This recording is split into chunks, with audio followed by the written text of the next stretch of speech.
to another live episode of the Alex Nitzberg Show.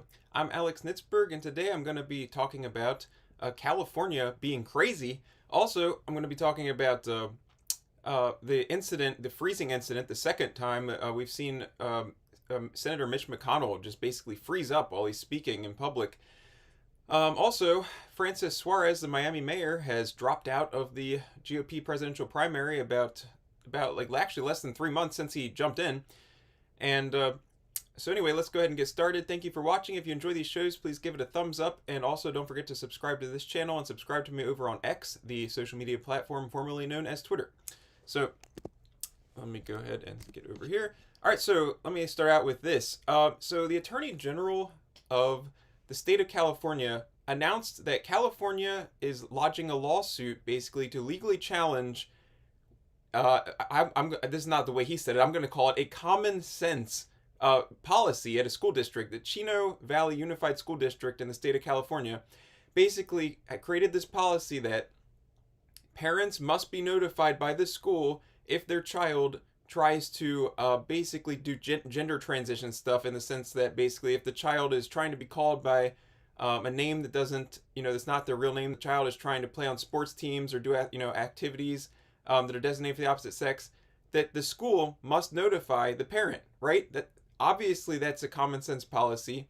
No, California says no. California says this is actually, I'll show you a clip. The Attorney General said it's a dangerous policy and discriminatory, and the state is actually lodging a legal war against it.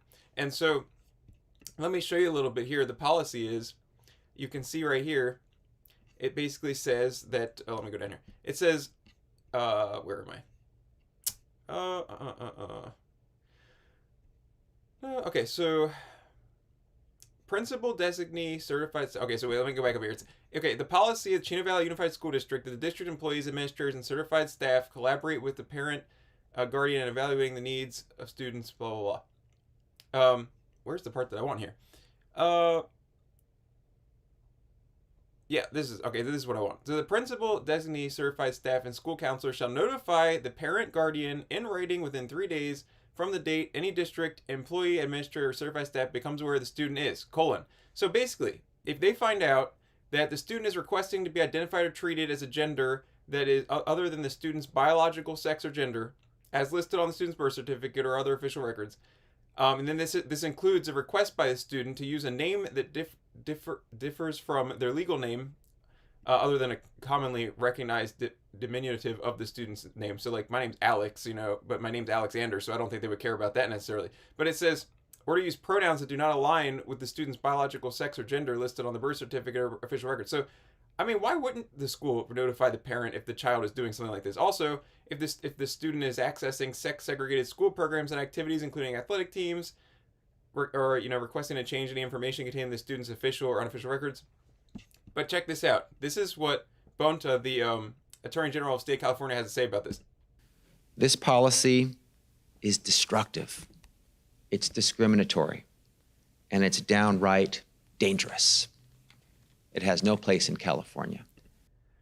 So that's why I've titled this "California is Insane," because I mean, this is crazy. Crazy that they're fighting this. I mean, it's obviously the policy's not crazy. It's kind of crazy that they have to create this policy. Okay, they shouldn't have to create a policy like this. The school should already just be there shouldn't be a policy. The teachers, the principal, the people that work there, they should notify the parents of this information without there even being a policy. But the fact they have to create a policy is crazy, and what's even more crazy is that the state is waging legal war against it. So, but it gets worse, okay? It gets worse. This person, Dr. Corey A. Jackson, who is a state lawmaker in California, member of their state assembly there, he has actually put out this tweet saying, "I want to thank AG Rob Bonta for leading on this issue. We must protect our most vulnerable LGBTQ children. This has nothing to do with parent rights, but everything to do with a Christian nationalist movement who is trying to gain political power by attacking minority groups." Yeah, so obviously he's a Democrat. I mean, that goes without saying, I think. But, so yeah, we have the state fighting the policy. We have a state lawmaker saying that actually this isn't about parental rights, it's a Christian nationalist power grab. Well, I mean, It's just, like I said, California is insane. So, yeah, let me go on to my next topic here. Which, I guess this isn't really next topic. It's kind of a similar topic, but I would highly recommend that anybody who can do so in California or anywhere really, anybody who has the time and the financial means necessary should homeschool their children. Okay, I mean, you could also send your kid to private school, and that's clearly better than public school, which is the worst. But really, if you can, I'd recommend homeschooling. And I was homeschooled for part of my education, and for most of the rest of it, I went to private Christian school. And very, very, very small amount of time was I in public school, and I never liked it there. So, pretty much hated it there. So anyway, if you can, I mean, I know it takes money and it takes, a time, and it's not easy to homeschool necessarily, but if you can, I would recommend it. So, but here's a clip of Trump basically saying what he wants to do for homeschoolers if he is president again. Under the Trump tax cuts, we allowed families to use 529 education savings accounts to spend up to $10,000 a year tax-free on tuition for grades K through 12. This was a tremendous win for school choice, very important, school choice, remember that term. And yet that benefit did not apply to homeschoolers.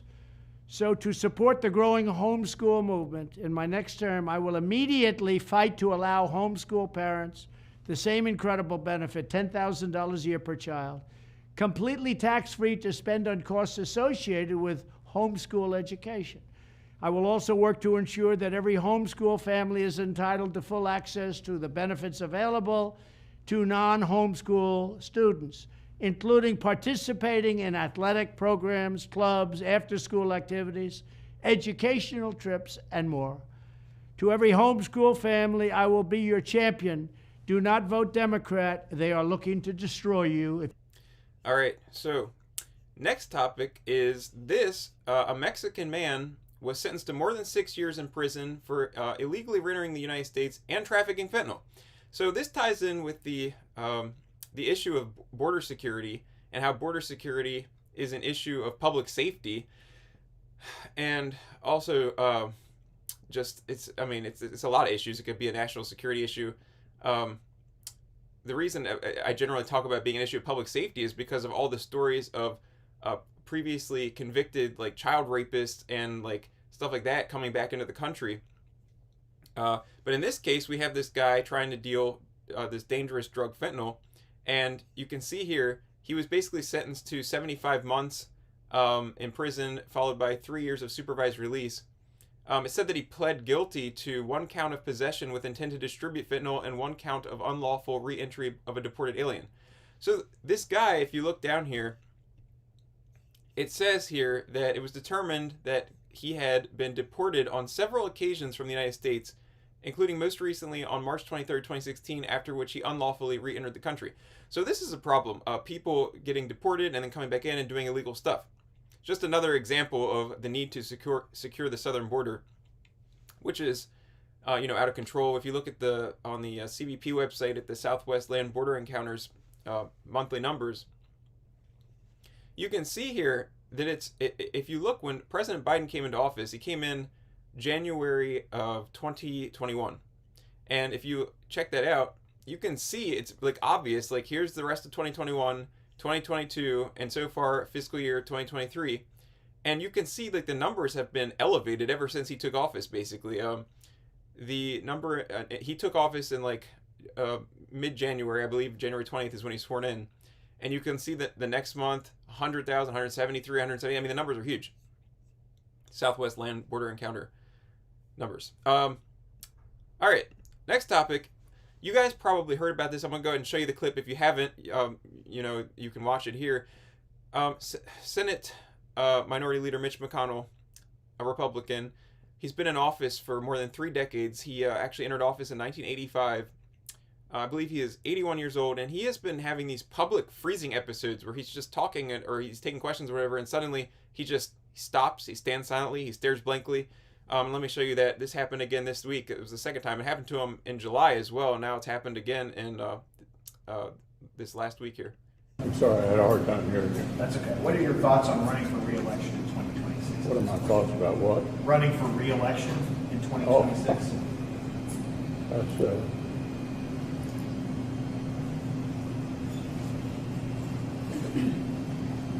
Did you hear the question, Senator? Running for re-election in 2026?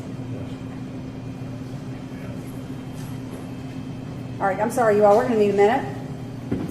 Senator Benny.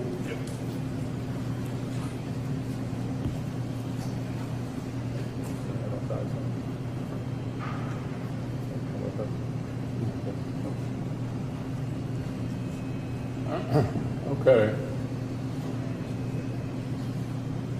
Somebody else have a question? Please speak up.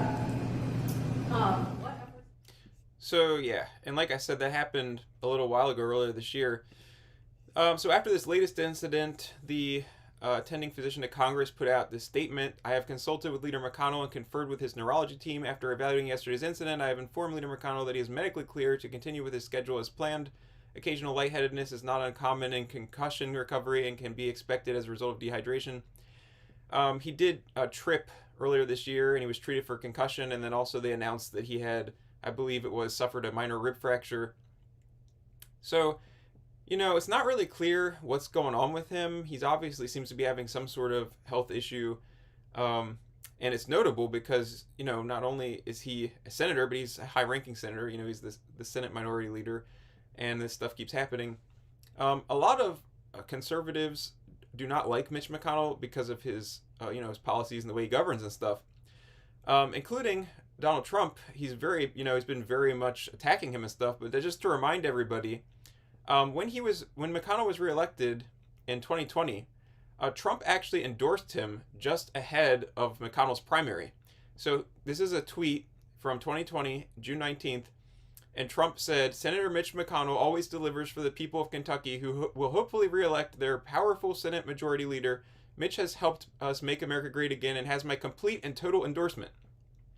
So this is a reminder of Trump's history of really, he has a history of bad personnel choices, bad endorsement choices, and just for the record, a lot of you guys probably might even support Trump, but you don't support McConnell. Well, you can actually look back and see that Trump endorsed McConnell the very last time he was elected. Now, if you look at what Trump says about McConnell, he's very hard on him and stuff. But back when it mattered, when he was getting elected, this is right before the primary. If you look at the Republican primary here, you can see that it was on June 23rd. So just a few days before Trump put that out. Now, obviously, I don't know. I don't know who these people are, so I don't know if they would be better than McConnell. Ideally, what Trump would do is he would pick somebody who's a good candidate and start pumping them up, you know, building them up way ahead of the primary in opposition to someone like Mitch McConnell. But I mean, if you see that, he endorsed him there. Now, McConnell creamed everybody in this primary here. He's up for re-election in 2026. So we'll see what happens with that, whether he runs and everything and how he's doing. But all right, so Miami Mayor Francis Suarez, a candidate who, you know, basically is very unknown and probably remains unknown, who entered the Republican presidential primary less than 3 months ago, has already dropped out. He put out this tweet saying, you know, while I've decided to suspend my campaign for president, my commitment to making this a better nation for every American remains. Now, he was a horrible candidate in the sense that, like, for instance, the Miami Herald reported before that Suarez voted for the Democratic gubernatorial candidate Andrew Gillum during Florida's 2018 governor's race. So if you remember, that was the first time that DeSantis was running for governor. DeSantis just won re-election last year in 2022. But the first time he was running against Andrew Gillum, this Democrat. And according to the Miami Herald, Suarez voted for the Democrat. So that right there, to me, should disqualify him from ever holding any Republican elected office for the entire rest of his life. I mean, unless he comes out later and maybe explains, like, how he's completely changed his thinking and that was a really dumb decision, that's inexcusable. No Republican, you know, that's like, that would be like if I was running for president and I was like, oh yeah, you know, I voted for Joe Biden in the last election. Well, what? You can't run as a Republican and say you just voted for a Democrat in a recent election, you know. So I'm not sure if he's issued any explanations maybe on that at some point, but unless he has, there's really no explanation. The only thing he can do is say, I'm sorry, I was wrong. Like, admit he was wrong, because otherwise, you know, he shouldn't be getting elected to anything. Also, just FYI, I mean, like, this isn't super relevant because, like I said, he was somebody who had no chance of winning. He's already dropped out. But in case he ever runs for anything again, it's not bad to know his background so that you know you should probably not be supporting him. He's pushed climate change alarmism. There's an article here, this opinion piece from 2019 that he co-wrote with the former UN Secretary General Ban Ki-moon. And in their lead, it says, climate change is not a distant threat for Miami. It's a daily presence in people's lives. The city has been fighting to stay above water for decades. So, I mean, okay, so he's pushing climate change alarmism. He is voting for Democrats. This is not a Republican that you ever want to support for anything. And like I said, unless he changes. I mean, you don't want to be too hard on people. People do change on things. So, like, obviously, if the guy comes out later and says, like, hey, I changed my thinking about this, I would never write an article like that anymore. I would never vote for a Democrat in a gubernatorial race. Maybe then you can give him a second chance. But look, with this kind of background, like, this is not somebody you want to really jump on board the train and support. But he's out, so that's over. What do I have here? Oh, this is just something funny I was going to show you. It's Trump. Trump puts a lot of videos on Truth Social, and in this one, he basically is saying that DeSantis is falling like a I forget how he basically, but like an injured bird out of the sky, and I just kind of thought it was funny, so I'm just going to show you this. The Wall Street Journal has totally lost its way. They say anything that happens to come to mind. They push DeSanctimonious so hard, and now they're looking for somebody else because he's failed. He's fallen like a rock. He's fallen like a very badly injured bird out of the sky. But I just want to thank everybody for the tremendous support. I just think that's funny. It's obviously Trump, like I've been saying, is creaming everybody in the GOP presidential primary. So yeah, I mean, I don't know whether that's even true that DeSantis is falling like a very injured bird out of the sky, but I thought it was pretty funny that he said that, so I thought I'd show you that as something funny to end it with. All right, thank you guys for watching. Please don't forget to give it a thumbs up and subscribe to the channel if you enjoyed this episode. Also, please follow me over on X if you're on there. I'm trying to build that up. And also, don't forget, you can come back next week. I'm traveling, but I think I will be where I'm getting to, which is going to be Dover, Delaware, by 3:30. So I'm going to hopefully have my grandfather on the show next week, so that's something to look forward to. My grandfather will be a guest on the show. If I can't do it live, I'll record something and just put it up on Saturday afternoon instead. But please tune in for that, and hopefully I'll be live at 3:30 with my grandfather next week, so that'll be fun. And I'll see you guys then. So enjoy the rest of your weekend, and thank you to everybody who dropped a thumbs up. Have a great rest of your weekend. Bye-bye.